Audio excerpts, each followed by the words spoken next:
नमस्कार जी, आप सभी का स्वागत है हमारे चैनल सब कुछ घर से।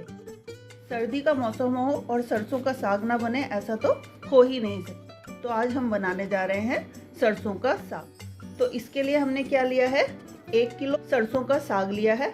आपको ये इजीली सब्जी वाले से भी मिल सकता है, आप ऑनलाइन भी मंगा सकते हैं। एक जो ये गट्ठी है ये हमने पालक की ली है, एक जो गड्डी है वो बाथुए की ली है। इसको बथुआ भी बोलते हैं। तो इनके पत्तों से पहचान हो जाती है कि ये मेथी है कि बथुआ। तो बथुआ के पत्ते ऐसे होते, सारे ये पत्तों से हमें पहचान हो जाती है ये बाथुआ है। वैसे तो सब्जी वाले भैया से भी हम पूछ सकते हैं, लेकिन हमें देखकर भी पहचान करनी है। तो इसके पत्ते इस तरह के होते हैं बाथुआ के। ये हमारा पालक है, पालक के पत्ते इस तरह के होते हैं। आपको पता ही होगा, लेकिन फिर भी आपको मैं दिखाने के लिए बता रही हूँ। और ये है साग, सरसों के साग के पत्ते ऐसे थोड़े बड़े होते हैं। अब हमें सारे के सारे जो पत्ते हैं इनको काट लेना है। हमें एक चीज ध्यान रखनी है कि पालक को और सरसों को हम इकट्ठे काटेंगे। हुआ है इसको हम अलग से काटेंगे, क्योंकि इसमें बहुत ज्यादा मिट्टी होती है, अलग से धोना होता है। वैसे तो साग में भी बहुत मिट्टी होती है, लेकिन बथुए में थोड़ी सी ज्यादा मिट्टी होती है। और इसको बहुत अच्छे से धोना है। चाहे तो बाल्टी के अंदर भी अगर इसको खुले पानी में धोएंगे तो इसकी सारी मिट्टी निकल जाएगी। साग को अगर हमने काटना है तो पहले हमें इसको नीचे से इसकी ऐसे करके डंडियां ऐसे हाथ से तोड़ सकते हैं। आप चाहे तो चाकू से काट सकते हैं, लेकिन ऐसे इजी है। थोड़ी थोड़ी डंडी भी रहनी चाहिए और नीचे से ऐसे हम ये साग को ऐसे तोड़ देंगे। ये सारा का सारा जो सरसों और पालक, इनको हम ऐसे ही हाथ से भी तोड़ सकते हैं। फिर हम चाकू से काटेंगे। अब हमें ये देखना है कि हमने जब भी पत्ते तोड़ने हैं उनको एक सीध में ऐसे रखना है, सीधे, कोई टेढ़ा मेढ़ा नहीं रखने। सीधे करके पत्ते रखेंगे तो वैसे ही कटेंगे वो सही से। ऐसे करके डंडी नीचे की साइड रहनी चाहिए, पत्ते ऊपर की साइड रहने चाहिए, ताकि इसको काटना फिर आसान होगा। अब ये देखिए, सारे के सारे सरसों को पत्तों को हमने काट लिया है। आप चाहें तो इसको बाजार से भी कटवा सकते हैं आते हुए, लेकिन उसमें आपको भैया को ये बोलना है कि इसको आपने मशीन से नहीं काटना है, चाकू से काटना है। इससे क्या होता है, जो अगर हम मशीन से साग को कटवाते हैं तो वो बहुत ज़्यादा छोटा छोटा कर देते हैं, जिससे कि उसको धोने के बाद वो सारा का सारा सिंक में फैल सकता है। तो इसलिए हमें, अगर हम घर में टाइम है तो हम इजीली इसको घर में भी काट सकते हैं। इसको काटना बहुत मुश्किल नहीं होता है। बस आपको अभी जैसे मैंने बताया था कि इसकी डंडी को नीचे की साइड रखना है और पत्तों को ऊपर की साइड रखना है।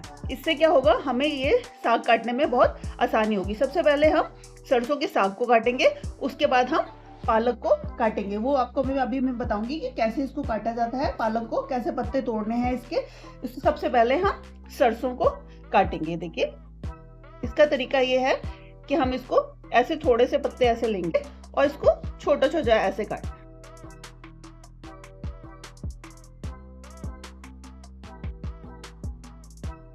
पत्ते ऊपर की साइड है और डंडी नीचे की साइड है। इससे पत्ते नहीं कट रहे तो हम इसको ऐसे घुमा लेंगे। ऐसे गोल करने से क्या होगा, इजीली ये जो पत्ते हैं उसको हम ग्रिप कर सकेंगे आसानी से। खुले होंगे तो थोड़ा काटना मुश्किल होता है, इसलिए हम पत्तों को ऐसे गोल करके काटेंगे। देखिए, सरसों का साग बहुत ही प्यार से बनता है और इसको खाना सर्दियों में बहुत हेल्दी होता है।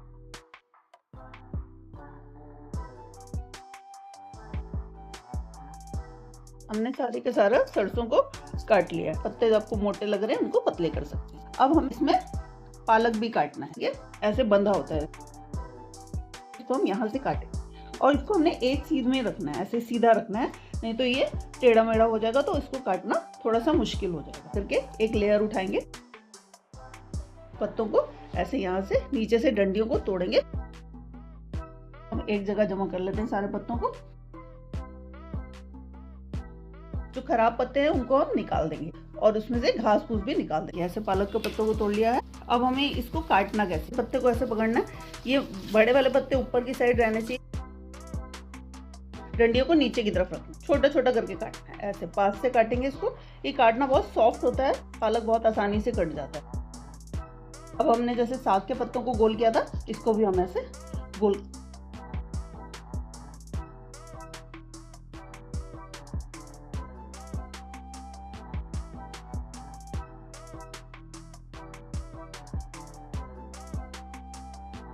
साथ साथ चैनल को सब्सक्राइब भी तो करना है और शेयर भी तो करना है, नहीं तो नई नई रेसिपीज कैसे पता लगेंगी।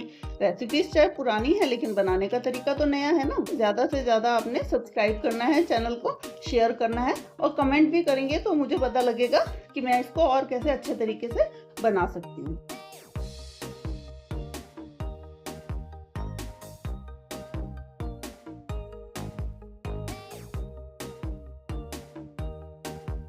क्योंकि नई नई रेसिपीज़ मैं आपको तभी बता सकती हूँ जबकि मेरे सब्सक्राइबर भी हो, कम से कम बनाने वाले को देखे तो सही ना कोई कि कैसे बना रहा है वो।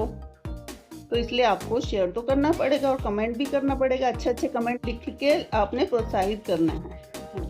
नया चैनल है लेकिन आपके लिए तो हम फैमिली मेंबर है ना। फैमिली मेंबर को खाना बनाना सिखाना एक पुण्य का काम है ना। खाना बनाना सभी को आता है लेकिन थोड़ा थोड़ा जो थोड़ी सी मुश्किल चीज़ें हैं, जैसे साग वगैरह बनाने में टाइम लगता है, तो उसको हमने आपको बनाना सिखाना है ताकि आपको लगे ओहो ये तो बहुत आसान था।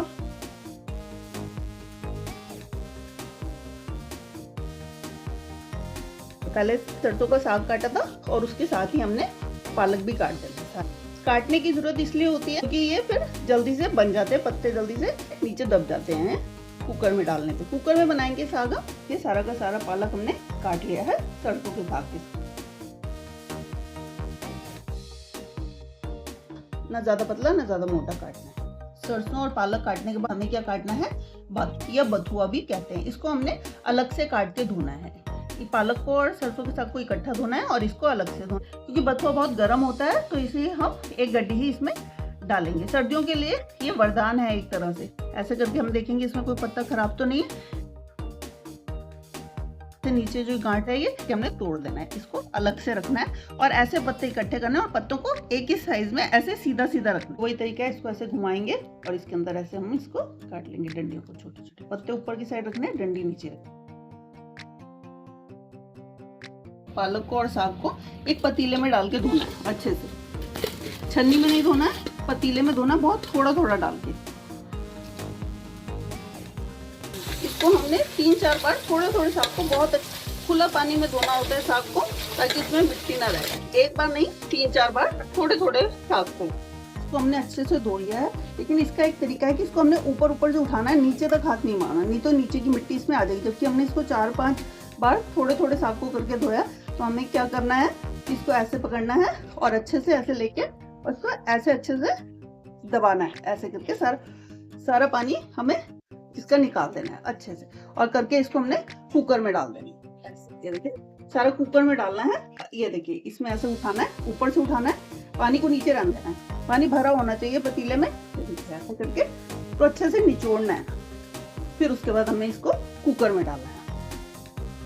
ये साग और पालक को हमने इसमें डाल दिया। जैसे मैंने आपको पहले बताया था कि ये बाथू को हमने अलग से धोना है। देखिए इसमें बहुत मिट्टी होती है, बाथू में साग से भी ज्यादा मिट्टी होती है, तो इसको हमने अच्छे से अलग से धोना है। पालक और साग को एक साथ धो सकते हैं, लेकिन इसको हमने अलग से धोना है। साग को, पालक को और बाथू को मिक्स करके हमने इसमें डाल दिया कुकर में। अब हम नीचे से गैस को जलाएंगे ताकि ये थोड़ा सा साग दब जाएगा, तब हम कुकर के ढक्कन को बंद करेंगे। 3/4 से ज्यादा भरे हुए पर हम कुकर को बंद नहीं करते। हम इसको ठीक से नीचे दबने का वेट करेंगे ताकि ये थोड़ा दब जाए। 3/4 जब ये रह जाएगा कुकर का हिस्सा में हम ढक्कन लगाएंगे। इसमें क्या करना है, 2 ग्लास पानी डाल लें। 2 ग्लास पानी डालेंगे। इसको पकाने का यही तरीका है। अभी सिर्फ इसके अंदर हमने नमक डालना है। 1.5 चम्मच नमक डालेंगे, आप स्वादानुसार डाल सकते हैं। साग दब के 3/4 रह गया। अब हम इसको नमक को सारे में इसमें मिक्स कर, ये अपने आप धीरे धीरे दब जाएगा। हमने इसमें 2 ग्लास पानी डाला है। अब हम कुकर के ढक्कन को इस पे लगा देंगे और 5 सीटी होने के वेट करेंगे। तेज गैस पे रखेंगे इसको ताकि 5 सीटी हमारी बच जाए। उसके बाद हमें गैस बंद करनी है। होने के बाद हमने गैस को नीचे से बंद कर देना है और इसकी सीटी को खुलने की हमने वेट करनी है। जैसे ये शुक शुक की आवाज जब इसमें बंद हो जाएगी, इसको कुकर को तब खोलना है, नहीं तो ऐसे नहीं खोलना। कुकर से अब शुक शुक की आवाज खत्म हो गई है। अब हम इसको खोल के देखते हैं कि हमारा साग कैसा बना। अब इसके नीचे हमने गैस को जलाना है और एक मदानी लेनी है। इसको आप स्टील की ले सकते हैं, लकड़ी की कोई भी ले सकते हैं। इसको अच्छे से मैश करेंगे। नीचे गैस हमने तेज करके जला। ये 1 कटोरी मक्की का आटा लिया है, इसको हमने इसमें धीरे धीरे करके थोड़ा थोड़ा करके डालना है। इसको अच्छे से हम ऐसे ऐसे मैश करेंगे धीरे धीरे ऐसे करके, ताकि गांठें ना बने, इसलिए हम एक साथ नहीं डालेंगे।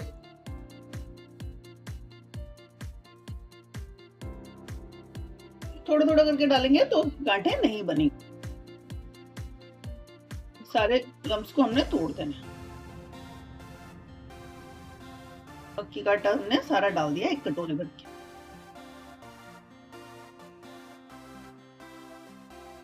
गैस को स्लो कर देंगे नीचे से। हमने लम्स तोड़ देने, सारा आटा हमने मिक्स करना है मक्की का। इससे बहुत मीठा मीठा टेस्ट आ जाता है, क्योंकि अब थोड़ा सा कड़वा होता है सरसों का, तो इसको मीठा बनाने के लिए हम इसमें मक्की का आटा डालते हैं। इसको मैश करते हैं। कई लोग क्या करते हैं, मिक्सी में करते हैं। तो मिक्सी में करने के लिए हमें पहले साग को पूरा बिल्कुल ठंडा होने देना है, लेकिन मिक्सी में ना करें तो अच्छा है, क्योंकि कई बार मिक्सी का ढक्कन जो है साग के गर्म होने की वजह से खुल जाता है। हम मानते हैं कि ये ठंडा हो गया, लेकिन जब तक वो पूरा ठंडा नहीं होता तब तक हमें मिक्सी में नहीं डालना है। अगर हम मिक्सी में नहीं करना चाहते हैं तो हम इसको ब्लेंडर से करेंगे। देखो मैं अभी आपको ब्लेंडर से करके दिखाऊंगी। पहले मैं इसके सारे लम्स तोड़ देती हूँ जो थोड़े बहुत बन गए। ऐसे करके हम मधानी से इसको अच्छे से हिलाएंगे। मिक्सी में करना अवॉइड ही करना चाहिए, क्योंकि उसका ढक्कन खुल ही जाता है। तो इसलिए हमें इसको मिक्सी में कोशिश करनी है नहीं करना है। हम इसको सीधा ही ब्लेंडर से कर देंगे, ताकि अगर ये गर्म भी है तो हमें इसको ठंडे करने की जरूरत नहीं पड़ेगी और ब्लेंडर से ही अच्छे से हो जाएगा।